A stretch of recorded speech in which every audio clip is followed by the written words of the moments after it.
وبارك لي فيما رزقتني واجعلني محبوبا في قلوب عبادك وعزيزا في عيونهم واجعلني وجيها في الدنيا والآخرة ومن المقربين يا كثير النوار يا سنفعا يا قائما بلا زوال يا مبدعا بلا مثال لك الحمد والمنة والشرف على كل حال آمين.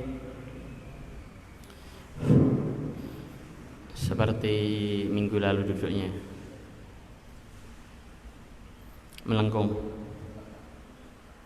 maju, nah, terus deket, ya.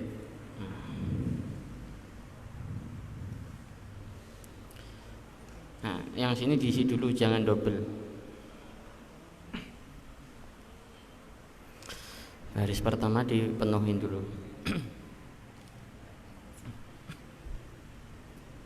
Ya. Bismillahirrahmanirrahim. Ila hadratna bin Mustafa Muhammadin sallallahu alaihi wasallam wa azwajihi wa auladihi wa dzurriyyatihi wa alihi wa ashabihi sallallahu min al-muhajirin wa ansar.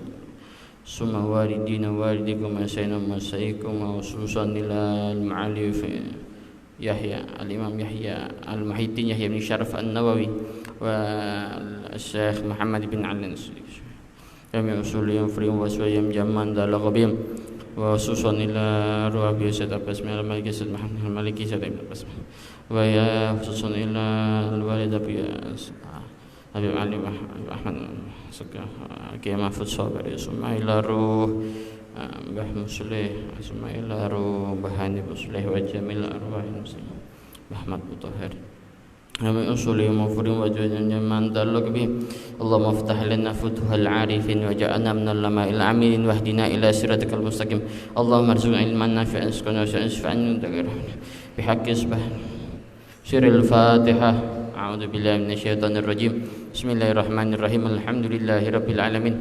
Arrahmanir rahim. Maliki yaumiddin. Iyyaka na'budu wa iyyaka nasta'in. Ihdinas siratal mustaqim. Siratal ladzina an'amta 'alaihim ghairil maghdubi 'alaihim waladdallin. Jangan ngumpul di belakang. Sini kosong masih. Yang belakang sendiri tuh ya. Pokoknya bentuk gini ya. Jangan ngumpul di belakang semua. Geser sini, Mas. Ini kosong nih. Yang sudah anteng sudah apa? Yang belakang-belakang geser sini. Bangun. Ayo, bangun berdiri. Ya. Nah, yang kosong diisi. Ya, yang kosong diisi. Ini. Jangan di belakang. Ayo yang depan masih kosong.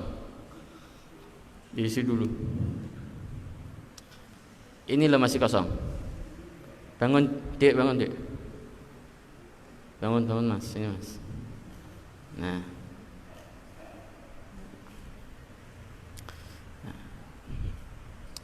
Jadi mulai setiap pertemuan dengan saya duduknya seperti ini ya. Duduknya seperti ini dan juga apa namanya? Yang kosong diisi. Jangan ngumpul belakang semua satu arah yang sini kosong. Ya kan? Jadi diisi semua muter ya. Assalamualaikum warahmatullahi wabarakatuh. Bismillah walhamdulillah wassalatu wassalamu ala rasulillah Sayyidina Muhammad ibn Abdillah wa ala alihi wa sahbihi wa man walah. Rabbi israh li sadri wa yassir li amri uqdatan min lisani yafqahul qawli. Allahumma faqihna fid din wa 'allimna at-ta'wil amin ya rabbal alamin. Nawaitu ta'allum wa ta'lim wa tadakkur tadkana fa wal intifa wal ifadah istifadah wal hasa ala tamasukin kitabillah wa sunnati rasulih wa ta'ala al huda wa dalalata al khair ibtigha'a mardatil qulub sawabih. Qala al-muhaddis rahimahullah nafa'ana bi ulumi wa bi ulumikum wa bi ulumi sa'iris salin fid darin amin ila anqal. Babun fil mujahadah atsani utawi hadis kang nomor pindho iku an Anasin radhiyallahu an saking sahabat Anas anin Nabi sallallahu alaihi wasallam diriwayataken saking Kanjeng Nabi fima ing dalam perkara fima ing dalam perkara yarwi kang riwayataken hi ing ma yarwi kang riwayataken sapa Kanjeng Nabi hi ing ma an rabbihi saking pangerane Kanjeng Nabi an rabbihi saking pangerane Kanjeng Nabi azza wajal qala mongko dawuh sinten Gusti Allah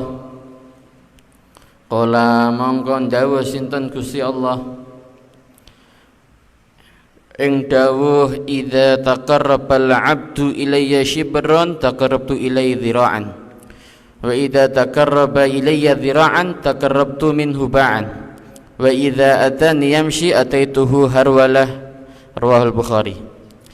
Idza taqarraba ing dalem nalikane marek sapa al-'abdu kawula idza taqarraba ing dalem nalikane mareki sapa al-'abdu kawula ilayya maring ingsun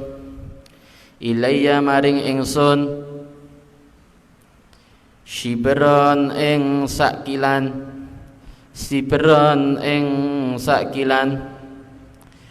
taqarrabtu mongko mareki sapa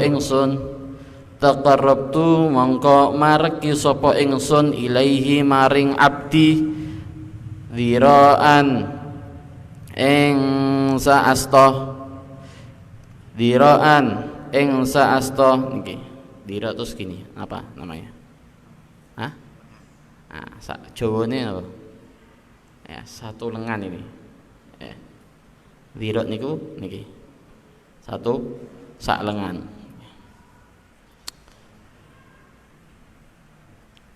Wa idza taqarraba lan ing dalem nalikane margi sapa abdu idza taqarraba ing dalem nalikane margi sapa abdu ilayya maring ingsun dhiraan ing sak lengan ilayya maring ingsun dhiraan ing sak lengan taqarrabtu maka margi sapa ingsun minhu saking abdi ba'an ing napa niki. Jadi bak niku sak meten nggih. Nek si napa dhira niku sak lengan, nek bak niku double niki. Double lengan. Nggih. Wa idza atani lan ing dalem nalikane nekani sapa abdu ni maring ingsun idza atani lan ing dalem nalikane nekani sapa abdu ni ing ingsun yamshi hale melampah ataitu maka nekani sapa ingsun hu ing abdi harwalah hale melayu rawahul Bukhari. Diriwayatkan ini kita masih dalam bab mujahadah ya. Ya, kemarin di pertemuan yang sebelumnya sudah banyak dijelaskan ayat-ayat yang mana menjelaskan bahwasanya Allah itu senang dengan orang-orang yang berjuang, ya kan? Dalam sebuah firman Allah berfirman, "Walladzina jahadu fina lanahdiyannahum subulana wa innallaha lama'al muhsinin." Dan orang-orang yang berjuang karena aku, kata Allah. Walladzina jahadu fina, dan bagi orang-orang yang berjuang karena aku, lanahdiyannahum, kata Allah, maka orang tersebut akan aku berikan, katanya, benar-benar akan aku berikan hidayah di dalam jalan-jalan mereka. Dan sesungguhnya Allah senang dengan orang-orang yang baik. Dan juga masih ada lagi ayat yang lain, wadhkurisma rabbaka watabattal ilaihi tabtila, dan sebutlah nama Tuhanmu yaitu Allah dan ibadahlah engkau dengan sebenar-benarnya ibadah. Dan masih banyak lain. Kemudian ini di hadis yang kedua ini diriwayatkan dari sahabat Anas, ya, diriwayatkan dari sahabat Anas yang mana meriwayatkan dari Rasulullah, ini hadis qudsi. Hadis qudsi itu hadis yang mana turun daripada Allah, tapi lafadznya ya kan tekstualnya itu dengan tekstualnya manusia. Ya, tekstualnya dari nabi. Jadi maknanya dari Allah, tapi lafadznya dari nabi. Nah, itu hadis qudsi. Yang mana di sini Allah itu berfirman dalam hadis qudsinya, idza taqarrabal 'abdu ilayya shibran. Ini menggambarkan ketika seorang hamba niku berusaha mendekatkan diri kepada Allah. Ya kan, berusaha mendekatkan diri kepada Allah walaupun dengan kadar sibron, 1 kilan, 1 jengkal. Taqarrabtu ilaihi dzira'an, maka Allah mengatakan aku akan mendekatkan diri kepadanya 2 kali lipat, yaitu dengan 1 lengan. Ya. Maknanya ketika ada seorang hamba dia berusaha mendekatkan diri kepada Allah kelawan ibadah, fi'lul khairat, amal soleh dan sebagainya, walaupun niku hal itu nilainya kecil, ya, walaupun nilainya kecil, tapi akan diberi oleh Allah Subhanahu wa taala 2 kali lipat. Ya, akan diberi oleh Allah Subhanahu wa taala 2 kali lipat. Dan hadis ini jangan kita maknai secara kontekstual. Oh, berarti Allah memiliki tangan sebagaimana tangan kita. Oh, berarti Allah itu berlari sebagaimana larinya manusia. Enggak. Ini perumpamaan. Ya kan? Maksud dari hadis ini, ketika kita sebagai makhluk itu mendekatkan diri kepada Allah dengan 1 langkah, dikatakan dengan berjalan, maka Allah mendekatkan diri kepada kita dengan berlari. Tandanya Allah lebih welcome lagi sama kita. Jadi Gusti Allah niku semakin semangat. Ya, kita mendekatkan diri kepada Allah niku 100%, Gusti Allah 200%. Menerima kita dengan berkali-kali lipat. Begitu juga ketika seseorang itu mendekatkan diri kepada Allah dengan kadar 1 lengan, maka Allah dengan kadar 2 kali lipat, ya toh, dengan kadar 2 lengan jaraknya itu. Ibarat, maka dari hadis ini bisa kita ketahui, kita ini tidak ada namanya orang yang tidak bisa mendekatkan diri sama Allah, itu nggak mungkin. Ketika orang itu ada keinginan, ya kan, dan ada usaha, pasti Allah kasih jalan untuknya bisa mendekatkan diri kepada Allah. Bahkan dikatakan di sini Allah itu lebih lagi di dalam mendekatkan diri kepada kita. Ketika kita berusaha mendekatkan diri kepada Allah, Allah akan membalasnya dengan berkali-kali lipat. Nah, dari hadis ini seperti itu. Bahkan juga dalam hadis lain dikatakan, ana inda dhanni 'abdi bi. Ya, dalam riwayat lain, aku ini ada pada prasangka hambaku kepadaku. Maksudnya bagaimana? Allah ada pada prasangka hambanya terhadap dirinya. Ketika kita, ini contoh, ketika ada orang kena musibah, cobaan, ya kan? Ketika kita berprasangka cobaan tersebut adalah bukti perhatiannya Allah kepada kita, maka sangkaan itu adalah benar-benar bukti perhatiannya Allah kepada kita.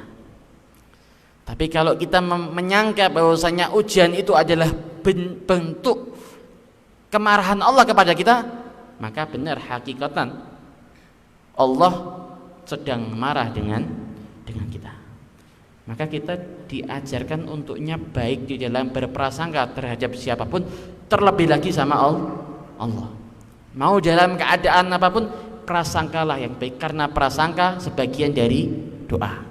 Ya, sebuah saat ada dikisahkan, ada orang itu mimpi, ya, mimpi kerubuhan rumah, ya, mimpi kerubuhan rumah. Terus akhirnya di mimpi itu meninggal. Kalau kita ditanya seperti itu, kira-kira apa jawaban kita? Wah, yo jenengan sebentar lagi mau mati berarti. Seperti itu, ya. Kemudian orang ini ziarah kepada salah seorang ulama. Tanya, "Wahai alim, ini wingi dalu kula mimpi kados ngoten. Niki kira-kira isyarahe napa?" Mekanten wonten isyarah, tanda. Maka ulama itu mengatakan, Wahai fulan, mimpi itu adalah tanda sebentar lagi jenengan akan kerubuhan rezeki. Kerubuhan rezeki. Subhanallah, delalah tidak lama keluar dari rumah syekh tersebut, benar diberi rezeki oleh Allah Subhanahu wa taala. Dengan sebab apa? Prasangka. Karena prasangka sebagian dari doa. Maka seberat apapun usahakan husnudzon dengan kehendak Allah Subhanahu wa taala. Seperti kemarin. Ya, kemarin itu ada status itu ya menggelikan. Ya, saya diselamatkan oleh corona. Ya, ada status saya diselamatkan oleh corona. Kemarin belum lama ada kejadian Sriwijaya yang jatuh pesawat ya. Ada pesawat Sriwijaya dari Jakarta mau ke Kalimantan, ke Pontianak, di perjalanan baru berapa menit, 10 menit terus jatuh terus hancur pesawatnya. Nah, ada salah satu penumpang itu dia itu sudah mau berangkat, ternyata ketika di swab positif. Ya, ketika di swab positif, akhirnya bingung, wah sedih ini gimana ini nggak bisa pulang. Setelah selesai, ya kan, pesawat ini berangkat, jatuh, dia malah wah saya diselamatkan sama corona, katanya. Ya, diselamatkan sama corona itu karena gara-gara positif akhirnya selamat, nggak jadi meninggal, dikasih sama Allah, dikasih kesempatan umur lebih panjang. Nah, maka segala sesuatu mau hal itu secara akal itu nggak enak, tapi kalau kita berusaha untuk husnudzon sama Allah pasti hasilnya berbeda. Ya, pasti hasilnya berbeda. Kembalikan kepada Allah Subhanahu wa ta'ala. Kemudian juga termasuk makna dari hadis ini, man ata syai'an minat ta'at walau qalilan qabaltuhu alaihi bi'adafin minal itsabah wal ikram. Barang siapa seseorang itu mendekatkan diri kepada kata Allah, ya. Barang siapa seseorang ini mendekatkan diri kepada Allah dengan amal taat, ya, maka walaupun amal taat tersebut itu sedikit nilainya, ya kan, sedikit. Apa amal taat tersebut? Ngasih ke masjid 1.000 rupiah, ya kan. Kemudian amal taat apa ya? Menyingkirkan batu yang ada di jalan yang akan bisa menjadi sandungan bagi orang. Itu kan hal amal ibadah, cuma di mata kita ringan, remeh, ya kan. Bahkan saking remehnya kita nggak punya kepikiran seperti itu. Itu dikatakan ketika amal taat itu walaupun yang kamu kerjakan itu sedikit, tapi akan dikali lipatkan oleh Allah Subhanahu wa ta'ala. Bahkan sebaliknya, ada amal itu dari nilai itu besar, tapi indallaha qalil, tapi di sisi Allah nilainya kecil. Nah, tinggal kita mau yang mana. Yang bagus lagi, besar, nilainya besar. Kalau yang nilainya amal ini indallah ini harusnya besar tapi menjadi kecil, ya kita tahu namanya orang senang qiyamul lail, ya, bagus, senang puasa Senin Kemis, bagus, ya kan. Cuma puasanya dia, qiyamul lailnya dia ini menjadi sebab akhirnya dia susah bangun subuh. Ya, dia senang bangun malam sholat tapi subuhnya kebablasan, subuhnya nggak khusyuk, ngajinya ngantuk, ya kan. Nah, maka ini nggak bagus, ya kan, nggak baik. Lebih baik yang wajib kita bisa fokus, yang sunnah dijalankan ala kadarnya daripada yang sunnah gedu, ya sungguh-sungguh, yang wajib melempem. Nah, ini nggak boleh. Nah, yang wajib harus bisa lebih giat daripada yang sunnah. Ats-tsalisu utawi hadis kang nomor 3 an Ibni Abbasin radhiyallahu an, saking sahabat Abdullah bin Abbas, qol andika sapa Abdullah bin Abbas, qala dawuh sinten Rasulullah sallallahu alaihi wasallam, Kanjeng Rasul, nikmatani utawi nikmat loro nikmatani utawi nikmat loro iku magbunun iku den sia-siaaken, iku magbunun iku den sia-siaaken fihima ing dalem nikmatan sapa kasirun wong akeh. Apa kasirun akeh, apa kasirun akeh minan nasi saking menungso, as-sihhatu rupane sehat, wal faragu lan waktu luang, waktu kosong.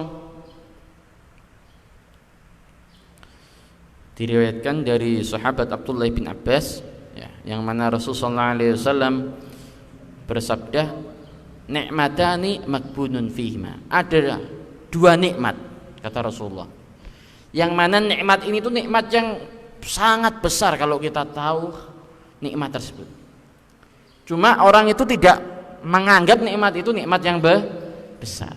Maka karena dianggap nikmat tersebut nikmat yang tidak besar, makbunun disia-siakan sama orang. Ya, karena menganggap nikmat tersebut itu remeh, hal tersebut itu dianggap mungkin ya bukan nikmat. Kalau kita menganggap itu nikmat, kita akan menjaga nikmat tersebut. Mungkin dianggap ya itu bukan sebuah nikmat biasa. Maka akhirnya banyak orang meremehkan, yaitu dua hal. Apa? Yang pertama kesehatan.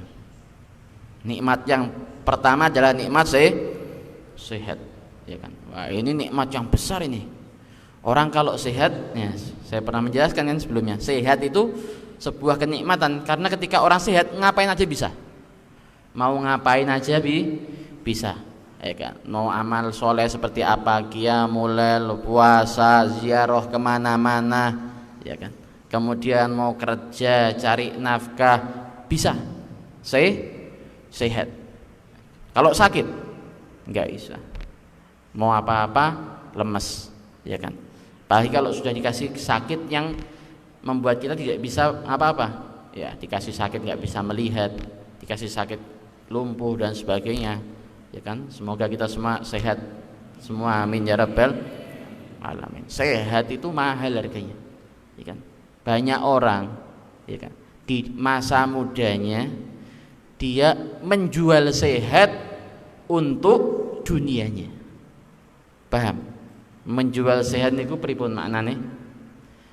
Dia berusaha mengejar dunia, okay, sampai waktu istirahatnya kurang, ya, sampai sholatnya keteteran, dunia dikejar, sampai agamanya ini tersampingkan, ya, mengejar dunia dengan mengorbankan kesehatannya.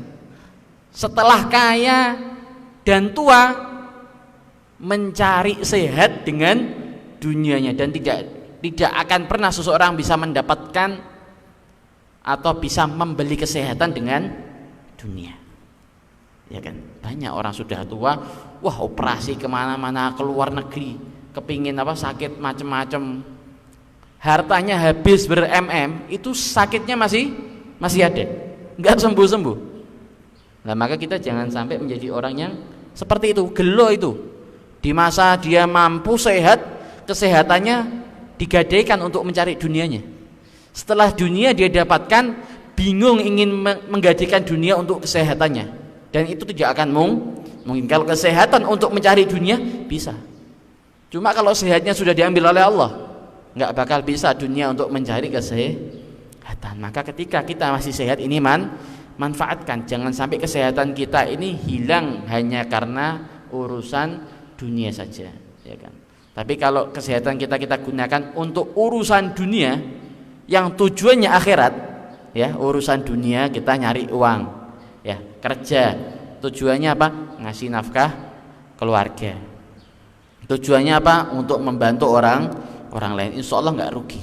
Tapi kalau kesehatannya hilang karena dunia, hanya untuk menikmati nikmatnya dunia saja, sampai menjadi sebab ibadahnya ini tersampingkan, maka yang dia kerjakan ini naudzubillah min dzalik, rugi orang ini, minal khasranin, termasuk orang-orang yang rugi.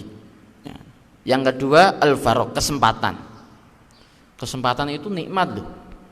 Orang dikasih kesempatan bisa duduk di sini, ya, bisa ngaji, ini nikmat. Ya. Antum berarti terpilih seperti kemarin saya duduk cuma sama orang berapa kemarin? 15 atau 20. Itu 20 orang berarti Allah kasih kesempatan. Ya kan? Tidak disibukkan dengan urusan dunia, dapat kesempatan bisa duduk di sini mendengarkan apa yang dinasihatkan oleh Nabi Muhammad sallallahu alaihi wasallam. Itu nikmat yang besar. Nah, sekarang alhamdulillah ditambah lagi. Ya kan? Berapa orang ini? Sudah ada 100 orang mungkin. Yang mana Allah tambah lagi. Antum sekarang yang kemarin gak dikasih nikmat sama Allah, kesempatan, sekarang dikasih kesempatan sama Allah Subhanahu wa ta'ala. Itu harus dimanfaatkan. Kalau kita sudah pulang ke rumah, ya kan, maka urusan sudah berbeda. Kita bakal punya kesibukan yang bermacam-macam. Ya, kemarin liburan, siapa yang setiap hari buka murojaah kitab? Yang di pondok, pelajaran pondok, ada yang sempat murojaah nggak ketika di rumah? Ada yang sempat baca Quran nggak setiap hari minimal 1 lembar 2 lembar? Hah? Loh, kan? Karena apa? Karena di rumah itu godaannya banyak. Tapi kalau pondok itu dikatakan sijnul mu'min wa jannatul kafir. Ya, dunia itu ibarat penjara orang mukmin dan surga untuk orang kafir. Di dalam penjara ada penjara lagi. Apa? Pondok pesantren. Ya kan? Kita benar-benar di sini tuh dijaga sama para guru kita, diusahakan jangan sampai kita ini melakukan hal-hal yang tidak baik. Jangan sampai waktu kita ini tidak terpakai dengan baik. Maka ayo ngaji, libur istirahat, setelah istirahat waktu makan, kemudian makan, sholat jamaah, ngaji lagi terus. Waktu kita ini diajari untuk kita ini tertib. Ya, diajari untuk tertib. Ada yang ngantuk-ngantuk karena enggak terbiasa. Setelah membiasakan diri nanti akan enak. Nah, kesempatan ini itu enggak kita dapatkan di rumah. Ya, maka kita harus bisa muhasabah nafs, introspeksi diri. Iya ya, kalau saya di rumah ternyata saya lebih banyak waktu kosong, banyak waktu main. Ya, kosong enggak kepake, ya kan? Di pondok saya bisa tahajud di rumah belas, ya toh. Subuh wae kadang wanen. Kalau di pondok alhamdulillah bisa jamaah bareng-bareng di masjid, baca wirid di rumah. Bangun sholat subuh, ketiduran, tidur lagi, bangun lagi nanti siang. Alhamdulillah di pondok masih bisa sholat duha, ya kan, diingatkan sholat duha, diingatkan qobliyah ba'diyah. Di rumah sudah banyak lupanya pasti. Maka kesempatan seperti ini harus kita syukuri, karena ini adalah nikmat yang besar yang Allah berikan. Kita dikasih waktu kosong, ya bisa untuknya ngaji, ya bisa untuknya belajar di luar sana banyak. Orang tuh kepingin seperti jenengan semua duduk di gini, tapi nggak mampu. Karena apa? Keadaan memaksa mereka untuk tidak bisa duduk. Mereka harus jual koran. Ya, saya perjalanan tadi ke sini tuh mereka sampai ngecat dirinya dengan putih-putih untuk cari apa? Cari kebutuhan makan. Ya, mereka jual koran, ngamen dan sebagainya. Subhanallah, jenengan syukuri loh. Allah enggak membuat jenengan di jalanan sana. Jenengan dikasih kesempatan bisa ngaji, ilmu, belajar ilmu syariat. Itu nikmat yang besar dari Allah Subhanahu wa taala yang enggak semua orang dapatkan. Ya, jadi dua nikmat ini, yaitu sehat dan kesempatan, ini adalah nikmat yang paling besar, tapi orang ini meremehkan nikmat tersebut. Maka kita harus jaga nikmat tersebut. Faman amalallaha ta'ala bimtithali awamirhi wa tadabbara wa ibtadara as-sihah wal faraq yarbah wa man la dha'a ra'sa malihi wa la yanfa'u an-nadam. Barang siapa seseorang itu bermuamalah dengan Allah, ya, bermuamalah itu berhubungan dengan Allah dengan cara ibadah dan sebagainya, dengan cara mengerjakan perintahnya, menjauhi larangannya, ya toh, dengan keadaan sehatnya ini, yang dengan kesempatan yang diberikan oleh Allah, maka orang tersebut hakikatnya ketika dalam sebuah perdagangan itu orang yang untung. Ibarat kalau dagang itu orang yang orang yang untung. Karena orang yang untung adalah orang yang bisa memanfaatkan uang dalam dagang itu apa? Uang modalnya. Ya, orang yang bisa memanfaatkan uang modalnya, maka orang tersebut tidak akan rugi, nggak akan nyesel. Sama. Orang uang modalnya itu apa? Ya sehat sama kesempatan. Orang kalau bisa memanfaatkan kesehatan dan kesempatan yang diberikan oleh Allah Subhanahu wa taala, maka nggak akan nyesel. Ibarat orang dagang bisa memanfaatkan uang modal utamanya untuk diputar ya. Kulaan, kemudian dijual lagi, nanti hasilnya kulaan lagi, terus muter seperti itu. Mereka nggak akan rugi. Karena apa? Untung terus, ya kan? Dapat untung, nah, terus sampai nanti modal kembali, akhirnya sudah untung tok sama. Orang kalau sehat sama kesempatannya ini bisa dimanfaatkan, maka nggak akan rugi, pasti bakal untung. Cuma dalam untung ini ada lika-likunya, ya kan? Ada lika-likunya. Nggak ada orang itu berjuang mudah, itu nggak ada. Ya pasti ada males, ada ngantuk, ada capek, ya kan, aras-arasen, ya kan, nggak paham dengan pelajaran, sirai mumet dan sebagainya. Itu wajar.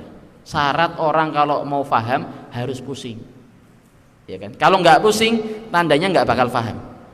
Karena orang kalau dia sudah mulai pusing, tandanya dia berusaha memahami pelajaran tersebut, tapi masih belum bisa paham. Tapi kalau nggak pusing, tandanya dia nggak berusaha memahami, dilewati. Tapi kalau pusing, dia berusaha untuk memahami. Nanti insya Allah akan ada titik di mana Allah kasih nikmat kita bisa memahami apa yang tidak kita fahami. Ar-rabi'u utawi hadis kang nomor 4. An Aisyah radhiyallahu anha anna Nabiy sallallahu alaihi wasallam setuhune Kanjeng Rasul iku kana ana sinten Kanjeng Nabi iku yakumu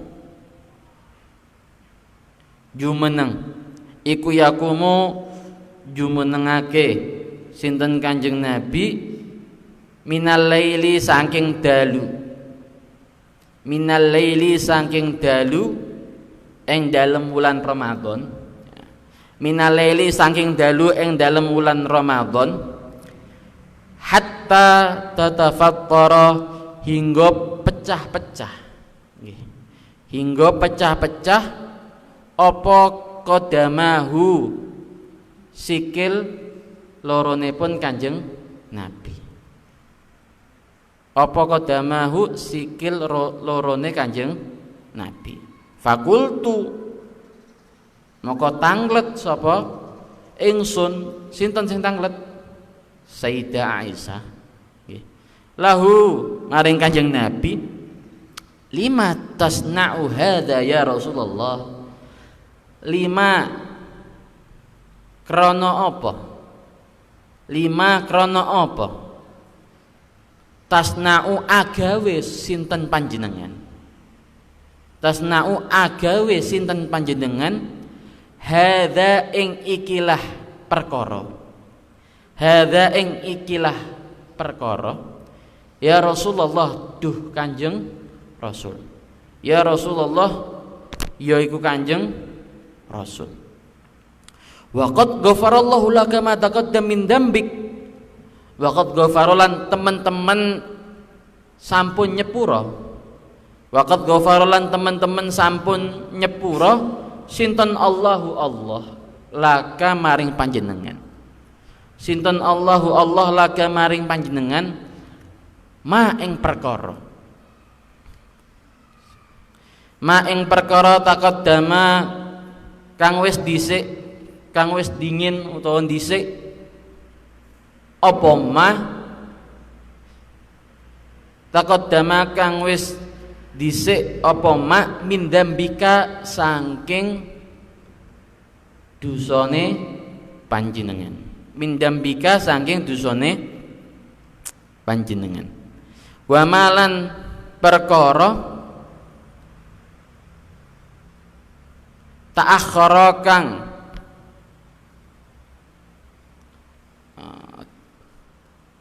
akhir nggih dereng dilakoni apa mah. Ta'akhkhara kang akhir apa ma. Qala mongko jawab sinten Kanjeng Nabi. Qala mongko jawab sinten Kanjeng Nabi. Afala uhibbu. Ana ta ora demen sapa ingsun. Afala uhibbu, ana ta ora demen sapa ingsun. An akuna ing yen to ana sapa ingsun. An akuna ing ana sapa ingsun. Ing yen to ana sapa ingsun. An akuna ing yen to ana sapa ingsun iku abdan dadi kawula. Iku abdan dadi kawula syakura kang akeh syukure. Syakura kang akeh syukure. Diriwayatkan dari Sayyidah Aisyah, istri Rasul sallallahu alaihi wasallam, suci dinten niku nate Kanjeng Nabi nggih. Sayyidah Aisyah niku kan pas wayahe niki Kanjeng Nabi tilem teng griyane Sayyidah Aisyah. Maka ketika bermalam niku Kanjeng Nabi niku tidak pernah yang namanya meninggalkan qiyamul lail, ya, salat malam. Lah ini dikisahkan ketika di malam daripada bulan Ramadan niki nek mboten salah niki. Oh benten.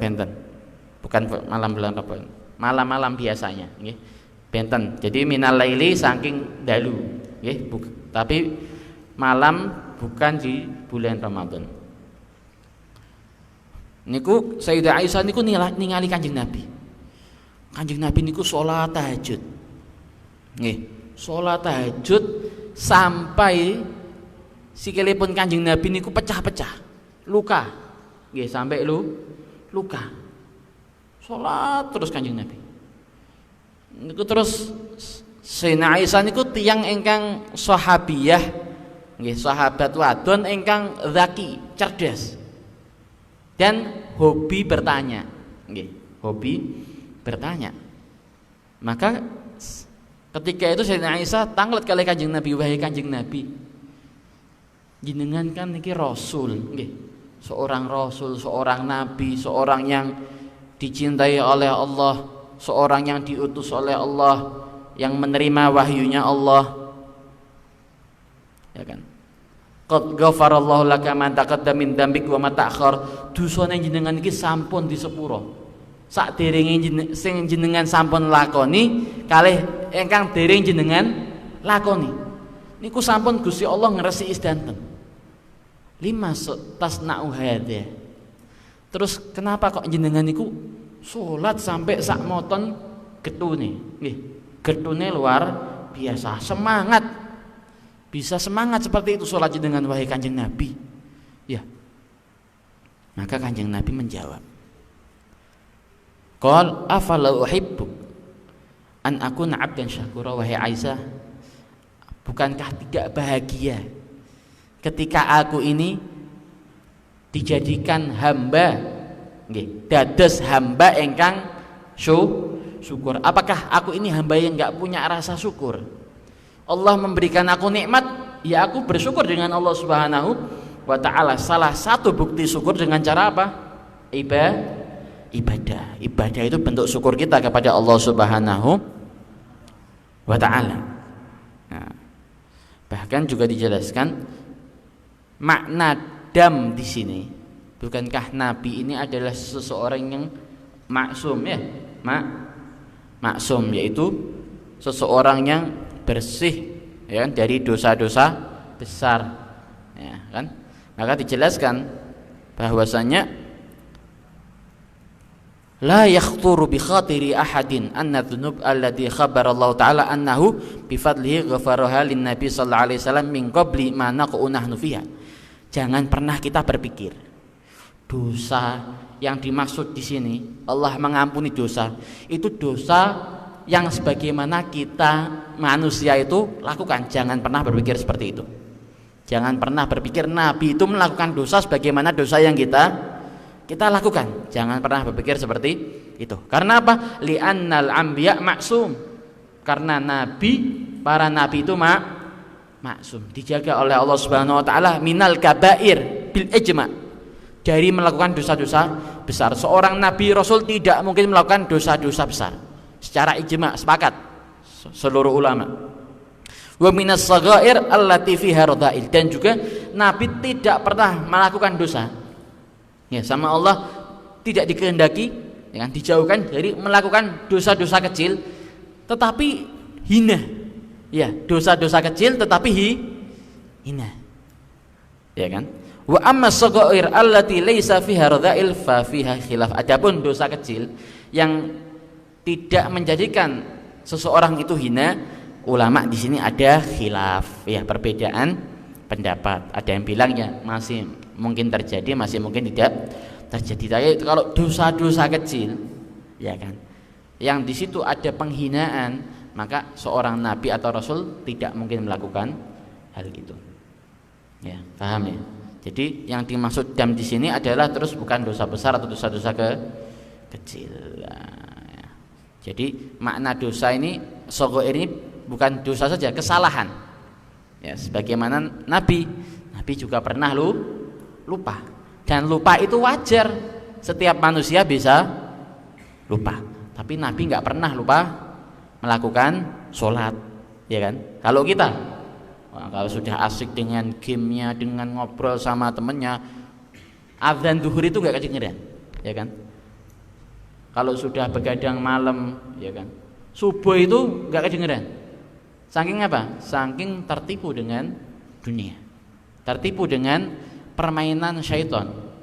Nah, kalau Nabi tidak pernah melakukan kesalahan-kesalahan besar, baik kesalahan-kesalahan kecil yang hina di mata Allah Subhanahu wa taala. Tapi kalau kesalahan-kesalahan kecil yang mana tidak merendahkan martabat seorang nabi, ini ulama ada khilaf, ya, bukan sepakat, ya, khilaf. Ada yang mengatakan iya, ada yang berpendapat tidak mungkin nabi melakukan hal itu. Dan juga apa sih yang membuat seseorang itu berat di dalam melakukan ibadah? Apa yang membuat kita itu kok berat di dalam beramal soleh, sholat, ngaji? Apa sih yang membuat berat?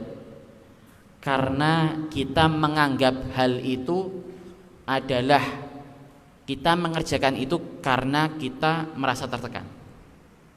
Saya sholat karena agar saya tidak masuk neraka. Saya sholat karena saya takut dari murka Allah. Maka apa? Kita mengerjakan itu tertekan, pasti berat, ya kan? Sholat kok sholat meneh, durung sholat meneh, karena kita merasa sholat itu hanya sebuah kewajiban belaka, ya kan? Maka kita akan tertekan, merasa kayak nggak nyaman dengan sholat, ya kan? Kenapa kalau makan kita kok nyaman? Kenapa kalau sholat kok kita nggak nyaman? Kenapa kalau makan nggak perlu dipaksa kita mau? Kenapa kalau sholat kok harus dipaksa? Karena ketika makan, setan itu ikut, setan itu senang, hawa nafsu itu senang dengan yang namanya makan. Maka tanpa disuruh, dipaksa dia mau. Tapi kalau sholat, hawa nafsu itu menolak. Maka di situ ada jihad. Kita berjuang melawan hawa nafsu kita. Bahkan juga di sini Al-Imam Al-Qurtubi mengatakan, dhanna man sa'alahu an sababi tahammulil masyaqqah fil ibadah annahu innama ya'budullah khaufan minadz-dzambi wa talaban li maghfirah war rahmah. Sebab orang itu berat di dalam ibadah karena dia ibadahnya karena takut sama Allah. Saya sholat karena saya ini dosa saya banyak, saya kepingin dapat ampunannya dosa, kepingin dapat ampunan dosa dari Allah Subhanahu wa taala, kepingin dapat rahmatnya Allah. Faman tahaqqaqa ghufran Allah taala lahu la yahtaju lidzalik. Katanya, beliau berkata, kalau seandainya orang itu tahu, ya kan, bahwasanya Allah itu innallaha ghafurur rahim, Allah itu zat yang maha pengampun, maka orang tersebut tidak akan pernah tertekan dalam ibadah. Kamu nggak perlu sholat untuk mencari ampunan dosanya Allah. Allah itu maha mengampun. Kamu nggak perlu sholat Tapi ada makna yang lebih a'zam daripada sholat karena meminta ampunan dosa dari Allah Subhanahu wa taala. Karena apa? Dikatakan anna lidzalika sababan akhar huwa syukru 'alal maghfirah wa isalun ni'mah liman la yastahiqqu 'alaihi minha syai'an. Janganlah kalian beribadah, jangan jenengan beribadah karena pengin ampunan dosa, tapi beribadahlah karena bersyukur telah diampuni dosanya oleh Allah Subhanahu wa taala. Beribadahlah karena syukur telah diberikan nikmat oleh Allah Subhanahu wa taala. Itu akan lebih memudahkan kita dalam beribadah. Ya, seperti contoh, ya. Kita melakukan sesuatu yang mana ketika dipaksa rasanya enggak enak. Ya kan? Contoh, ya, kita mondok.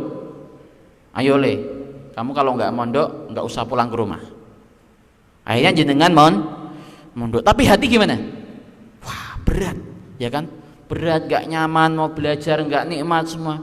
Cuma coba kalau kita ini lawan hal itu, ya kan? Jadi kita mondok itu kita jangan sebagai rasa berat kita, cuma rasa apa ya? Rasa terima kasih kita sama orang tua, jangan.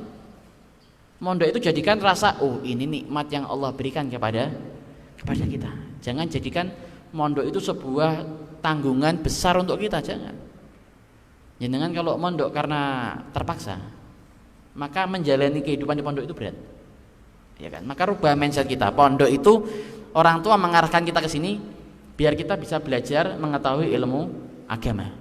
Yang mana ilmu agama, ilmu yang akan menyelamatkan kita dari kefasikan, kekufuran, kemunafikan, ya kan? Kerusakan, dari akidah-akidah yang sesat, yang mana itu adalah kunci kita untuk selamat di dunia. Nikmat ya kalau kita bisa mempelajari ilmu yang bisa menjadi kita selamat dari siksa kubur, siksa neraka. Nikmat ya?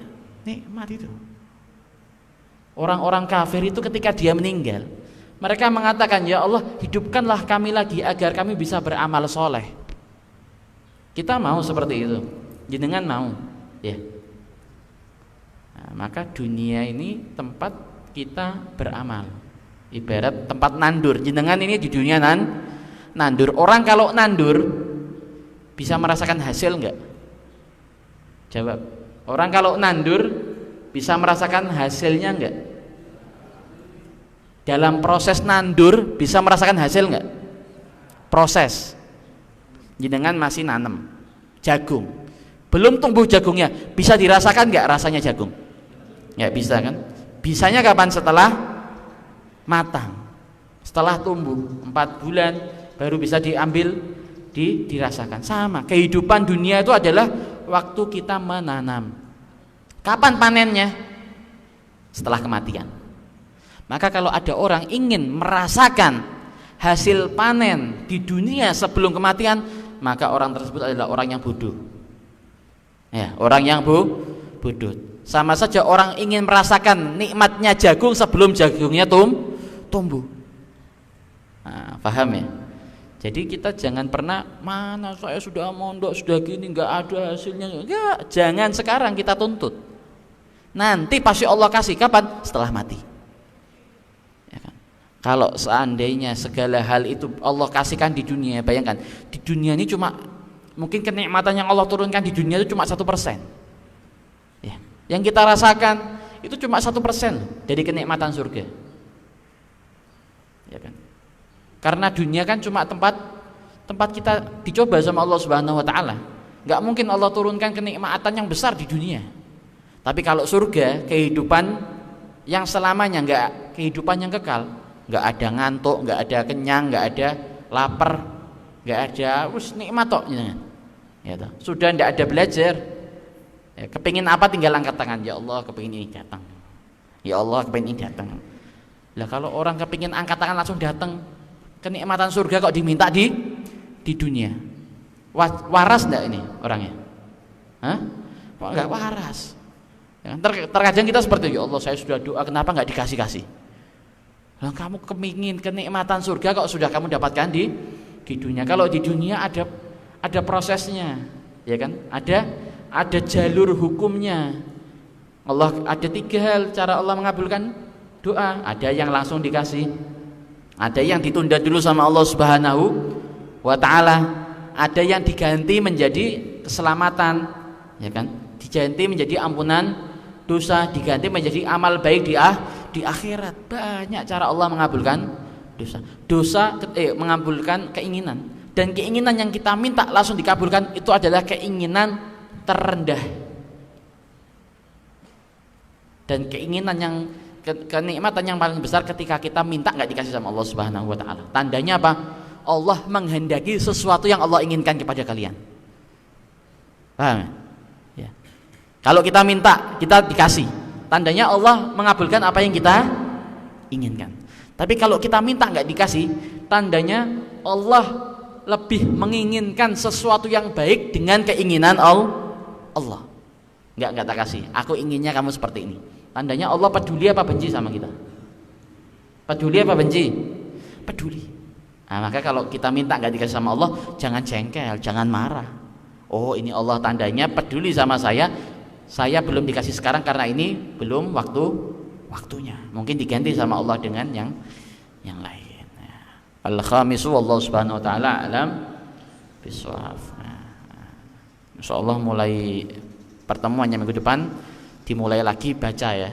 Nanti saya tunjuk minimal 3 atau sampai 5 orang. Ya, wallahu a'lam bisawab. Yang bolong-bolong, anak-anak baru yang belum bisa nembel sama temennya, nembel sama kakak kelasnya, ya kan, tidak ada alasan kemarin bolong-bolong. Nah, ini ada waktu kosong, ketemu seminggu lagi, ini seminggu dimanfaatkan, ya kan, kitabnya ditempel, karena kitab ini nanti manfaatnya jangan bilang sekarang, nanti kalau sudah besar ya kita mau buka itu sudah ada maknanya, mempermudah kita untuk memahami, ya kan. Insyaallah semoga perkumpulan kita ini berkah, amin Allahumma amin. La ilaha illallah, la ilaha illallah, la ilaha illallah Muhammadun, la ilaha illallah, la ilaha illallah, la ilaha illallah Muhammadun Rasulullah, la ilaha illallah, la ilaha illallah, la ilaha illallah. Ala hadhihi niyyah wa kulli niyatin salihah min khairin wal akhirah. Al-Fatihah.